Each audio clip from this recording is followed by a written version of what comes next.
My name is Ofori. Welcome to the African Dream, your favorite human interest chat show.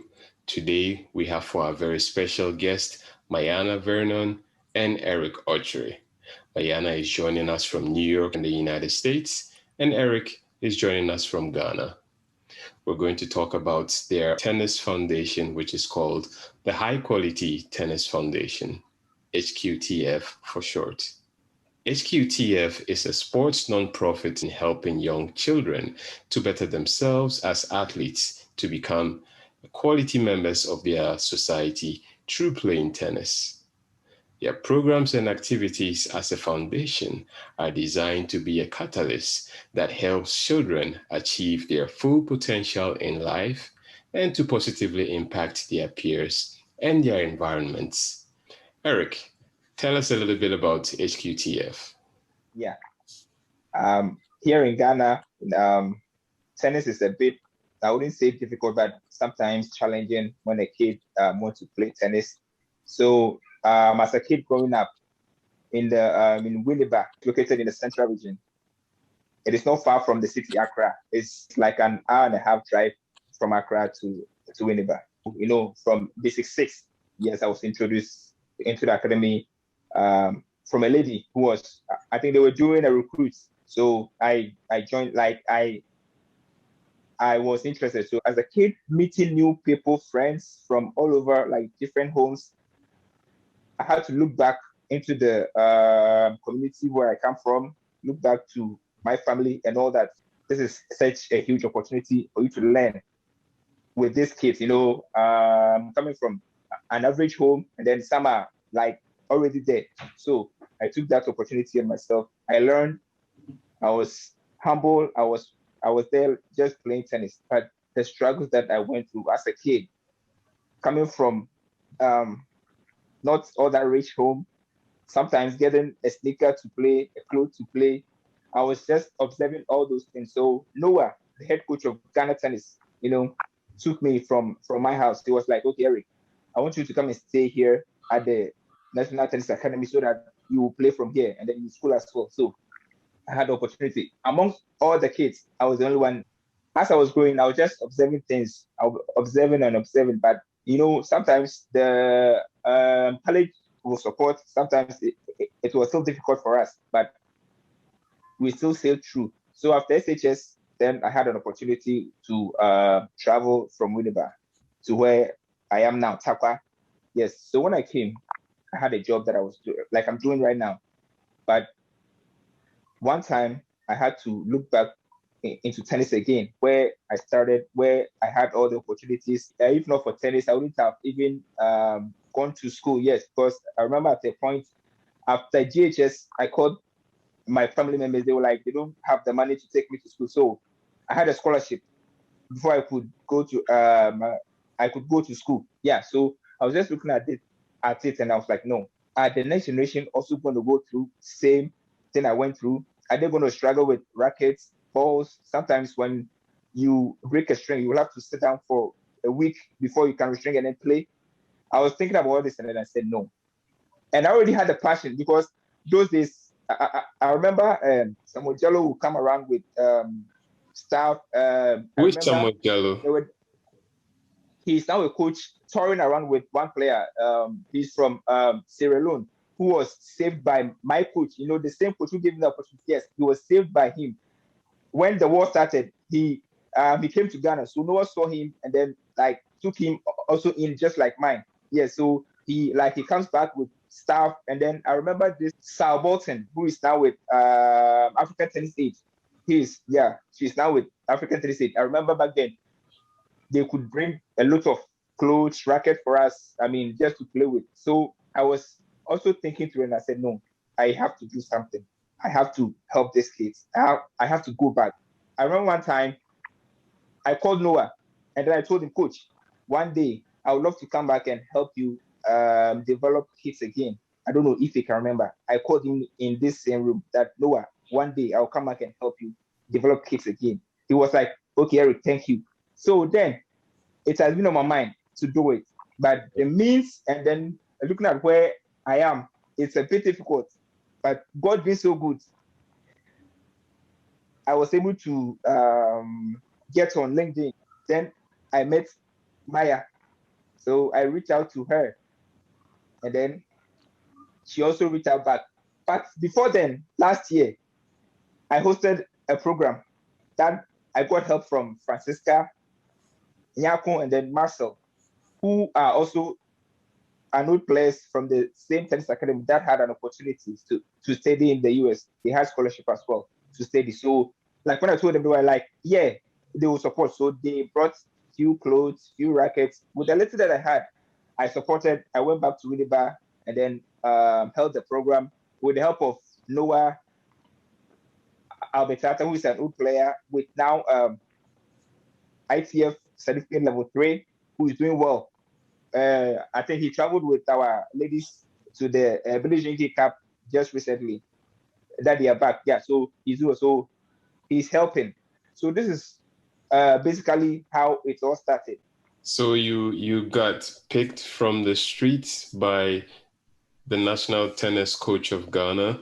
It was an opportunity for you to get off the street and also follow a passion in tennis. You developed that passion.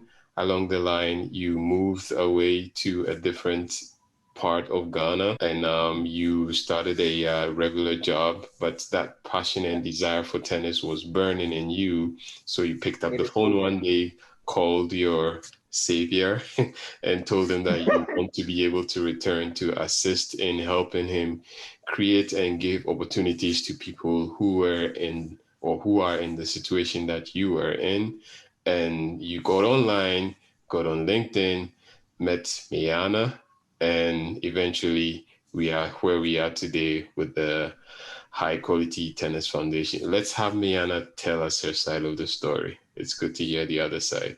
Miana, how did you guys got to connect, and tell us how your association with the High Quality Tennis Foundation has been and your role in it?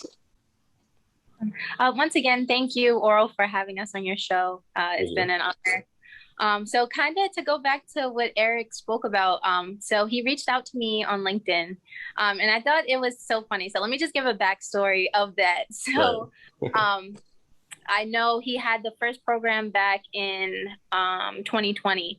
So, you know, around that time was kind of like the start of COVID, and pretty much all of COVID pretty much was happening in 2020. So throughout that time, I was not working. Schools and stuff were being closed down. So I kind of jumped on LinkedIn and I was like, you know what, let me just build up my LinkedIn. And I thought it was so funny because before that, I always used to make fun of people that were on LinkedIn. and whenever I would hear them like, oh, I just made a business deal, I just did this, did that. I'm like, yeah, whatever. Of course, you know, I finally gave in and I kind of just built up my LinkedIn.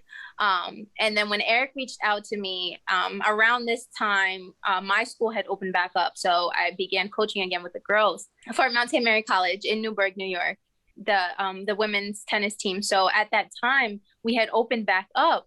And then boom, that's right when Eric reached out to me and he was like, you know, he pretty much told me his story. He sent me, you know, a link to an article that was written about their first program that they had in 2020.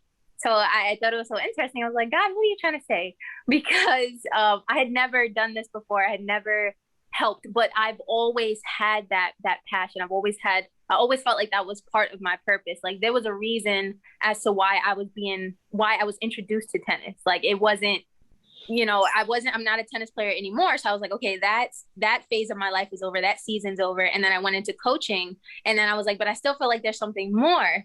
But I just didn't know how I could help. So when he reached out to me, the light bulb went off and I was like, okay, I see. And at that time, the moment he told me his story, I easily was drawn to it because I said, you know what, in the US, my story was a little bit different. When I grew up, I had I was able to get, you know, somewhat amount of resources such as, you know, rackets and stuff like that.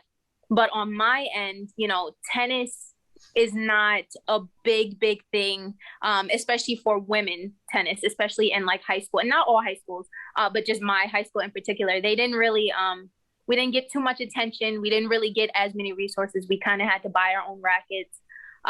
so we could have a team, they swapped out the math teacher, you know, so of course, we didn't even have a real tennis coach. So we all had to kind of self-teach ourselves, pretty much how to play and stuff like that. So, and then I also saw the kids around me. A lot of the kids, kind of what Eric was speaking of, you know, a lot of the times, especially with the sport of tennis or any sport, at some point you're going to have some kind of means of revenue. And when that is low, then that's when people, they start to get like, okay, well, maybe this is not for me then. Especially also, most importantly, above money and all of that is support and love and motivation. And if those kids don't have that, you know, they're just kind of feeding into what everyone else is doing. And that may not be something good. That may be something on the street that they're drawn to for whatever the case may be. As opposed to sports is just something positive, you know, just doing something positive, keeping them occupied. So when Eric told me his story, it kind of like resonated with mine, and I was like, yeah, this is where I can help. So from there, you know, I was able to donate some things on my part. And then honestly, these past couple of months, ever since I joined with him, we were able to finally get up the website. We were able to, I went on like this LinkedIn spree where I just reached out to a ton of people. I told them our story, mainly Eric's story. And then I told them also how I was associated with it. And then a couple months in, you know, Eric asked me, he was like, you know, you should just be co-founder. And I was like, I'm not really quite sure. I was like, you know, I don't mind helping, but I'm not sure. And then I kind of gave in and I was like, well, you know, I'm all in this then. I might as well just be. And then from there, you know, the main purpose behind this foundation is for the kids. So me and Eric had the same vision of, we're looking out for the next generation of kids. We're making sure that we're building a bridge for them. So we want to be a bridge for them, that they don't, all the things that we had to worry about, like, oh gosh, how am I going to have money? How am I going to be able to support myself? If they want to go pro, we want to be able to back them up on that. But most importantly, me and Eric share the same vision to education. So education comes first. So even if we do our summer clinics and we train our advanced junior players, like I told Eric, you know, whenever I get to Ghana, I'm very strict on academics. So if their grades are not where it needs to be, they're not on the court, because at the end of the day, you know, they have to have that education. But like I said, part of our vision and purpose is to really just focus on bettering the kids' lives, giving them a whole nother option. If they choose it, we're not forcing it upon them, but that if they choose and if they want a better life for themselves and their family, we want to be a bridge, and they don't have to worry about anything. Just get out on the court, have fun, work hard, in school, work hard, and we'll take care of the rest. It's interesting, Miana. I like the fact that you and Eric are using tennis as a conduit. So it's not all about just playing tennis, but also developing some kind of discipline and some kind of self-motivation to achieving better things in life. We're not saying tennis is not a better thing, but assuming if tennis is not what you want, there are other opportunities through education where you can get to better yourself through the opportunities that High Quality Tennis Foundation is providing. I remember when Eric was talking, he mentioned Marcel and Francisca. We have a short video that we'd like to share with our viewers. And so viewers, kindly enjoy this short video. Hi everyone, my name is Francisca Nyako and I'm the former Ghana's #1 female tennis player. I'm currently studying in the United States and playing college tennis. Eric was my senior in the National Sports College, Winneba. He saw me play tennis when I was a child. His sister was actually my very good friend, very trustworthy person. He has the desire to serve society and people in general, and he strives continually for excellence. Personally benefited from a lot of foundations, from the Dawn Cause, from the African Aid, UK, Ghana Foundations, and I don't think I've ever bought a tennis racket when I was a child. Like, we all get it from a foundation or I win, but mostly it's the foundations that bring it to us, and I'm very grateful for that. High Quality Tennis Foundation has a very good interest for the kids. He wants to give the kids life because there are a lot of tennis players, there are a lot of talents out there that they need people to push them. And Eric has the desire to do that. And I think with his foundation, he can help most of the kids with their academics and also push them play like ATPs, WTA tournament around the world. And this will help Ghana tennis a lot. So my support and your support to High Quality Tennis Foundation will help impact the lives of a lot of talented kids in Ghana. Welcome to the African Dream. My name is Ofori, and today we're joined by two special guests, Eric Okyere and Winneba Vernon of High Quality Tennis Foundation. It's a non-profit tennis organization. It's originally based in Ghana. Eric is the founder and Winneba is a co-founder. And we just saw that video talking about the High Quality Tennis Foundation. When you look at the foundation right now, Eric, what are some of the basic things that you feel you could really use help with? Well, at this moment, tennis equipment like rackets, clothes, shoes, grips, and all the like accessories about tennis.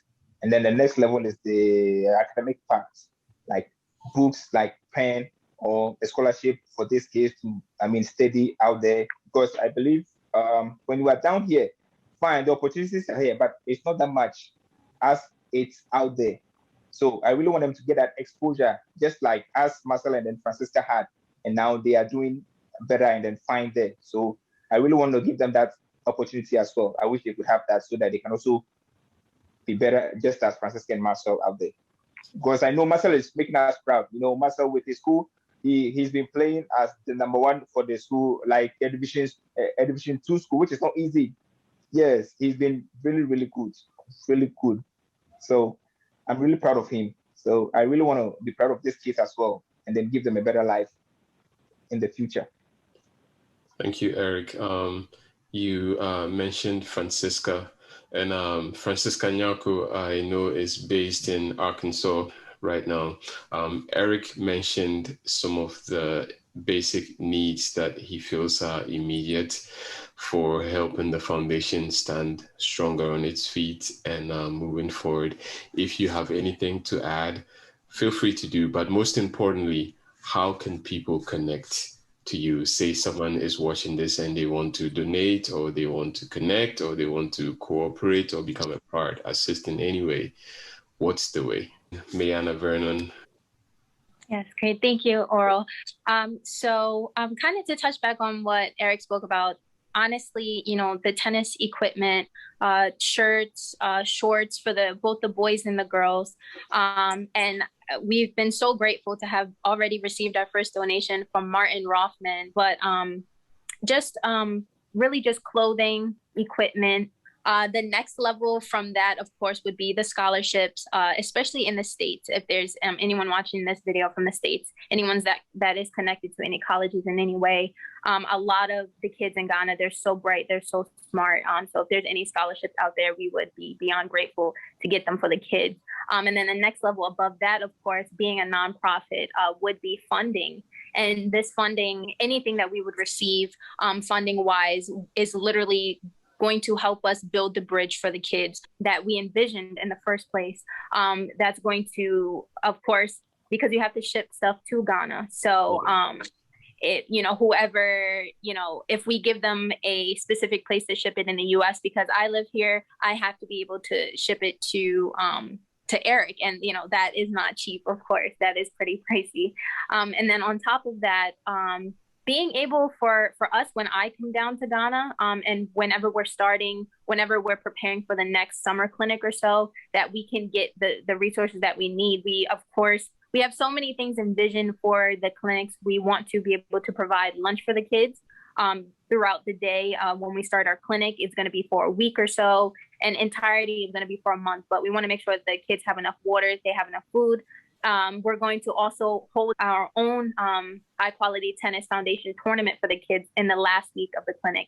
So we want to be able to go all out, prize prizes for the winners, the top 3 winners and everything. So everything, all of the funding will go towards the kids. And also another part of the foundation, which is very unique, is helping to set up those kids that, okay, if they're done with high school, some of them may not want to go on to college. They may want to go straight pro. And a lot of that funding will literally go to each player, and that'll be their own little grant that they keep for them to kind of help them if they're traveling in different countries and playing in tournaments. It's literally going to help them to survive. So that's another unique part of it as well. And how you can help, we have our website up and running and live and active, highqualitytennisfoundation.org, where literally if you go through it, it tells about myself and Eric and Albert, Arthur, and another lady that we also have that is the program organizer for us.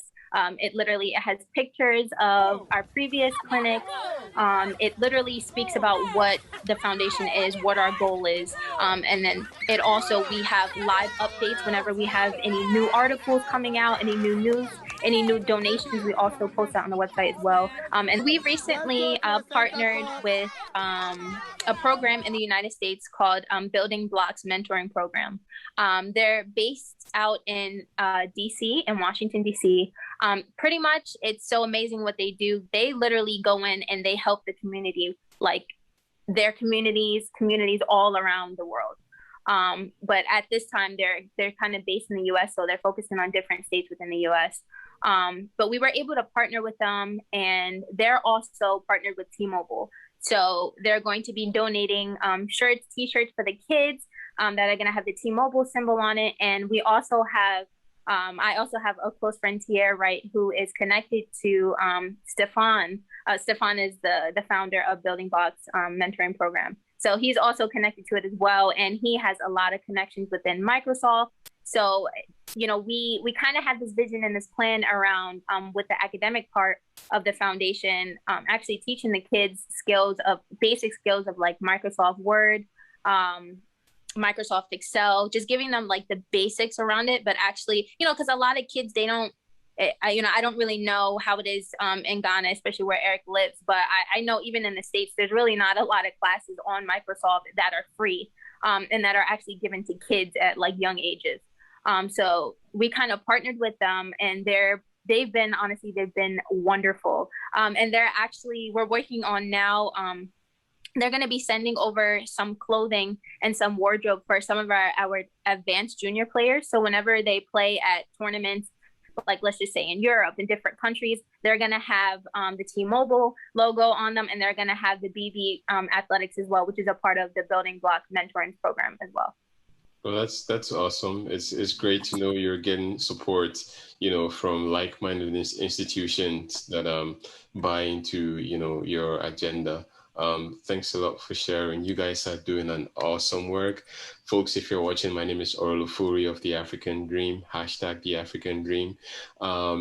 We're joined today by Eric Okyere and Mayana, who you just heard talk. Mayana Vernon, she's out in New York.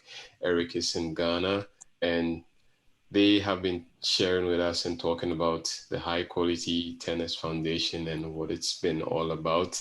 It's been an exciting conversation to make lives better for some of these young people who are interested in tennis, and the fact that they are not looking only at tennis, but other, you know, ways in which these young boys and girls can better their lives. Before we end, we'd like for Eric to tell us his long-term vision as a founder, what he hopes to see come out of this nonprofit entity. Folks, if you're listening and watching, their website is on the screen. Remember to connect with them, donate, and any form of, you know, help that you're willing to offer, they're ready to receive it. Thank you, Oral. First of all, before I go to my long-term vision on this foundation, I would like to thank Mayana Vernon for everything that she's doing. She's been supportive from day one since I reached out to her, and I really thank her for believing in me. I remember she told me it takes one person to believe in you, and then that will be all. I really thank her for believing in, because it's not easy to reach out to someone where I am and then where she is for her to believe in me. Then secondly, coming to the vision, I have a strong belief because it's the passion it's all about a passion, and I have the passion in doing this. I dream about these kids. I think about them, their well-being, their welfare. I remember last year when I went, my coach was like, Eric, don't leave, stay and then stay more. Like, I mean, you should stay with this kids because stay longer. It was all about the kids. Yes. And then I was like, no, coach, I have to go. I have work. He didn't wanted me to leave. He said, Eric, this is what I want, because he's growing. So it's like, this is what I really want for this kids. Yeah. So I have a strong belief that if I, Eric, couldn't play to the ATPs, to the challenges or wherever, I would want to. It could be a dream come true. It is. It would be a dream come true for me to see this players, one of them, play to that level. Not just that, but give them a better and better education, good ethics, because I believe in respect. Because I know no one took me in, not just because I was lucky. Maybe I might be lucky, but I know where, the respect, good ethics is important. So I really want to give them all of that for them to have a better life. Respect, being honest, no lies. Because no one taught me not to steal and not to lie. That is what my coach taught me, not to steal and not to lie, and to respect always. And respect has led me to so many places. So I believe that that's what I would say. Thank you so much, Eric. Mayana, you have anything to leave us with? Thank you, Oral. So I just want to add and say that it's been an absolute blessing to be a part of this foundation. And honestly, by the grace of God, he brought Eric to my life, and then he brought the foundation into my life. And now he's bringing so much help to us. And Oral, we thank you so much as well. We're beyond grateful. Words can't even explain, but I'm beyond grateful for God sending you our way as well and believing in us as well. And the same thing that I told Eric, it takes one person. You shouldn't have to go through all these antics to sell someone on something that it's not even about me and Eric. It's actually about the kids, and we always want to make sure that they're at the forefront of everything. And if anyone ever wants to get in touch with Eric and myself, on the website, highqualitytennisfoundation.org, there is a way where it has our bio, and right underneath it says get in touch. So please feel free to email us in any way if you have any questions, any concerns, or if you actually want to be a part of this amazing journey with us. It would be an honor. Thank you, Oral. Thank you, folks. Thanks for watching. Thanks for checking out their website, donating. Thanks for connecting. For now, stay well, stay blessed. This is Oral Ofori of #The African Dream. Till next time.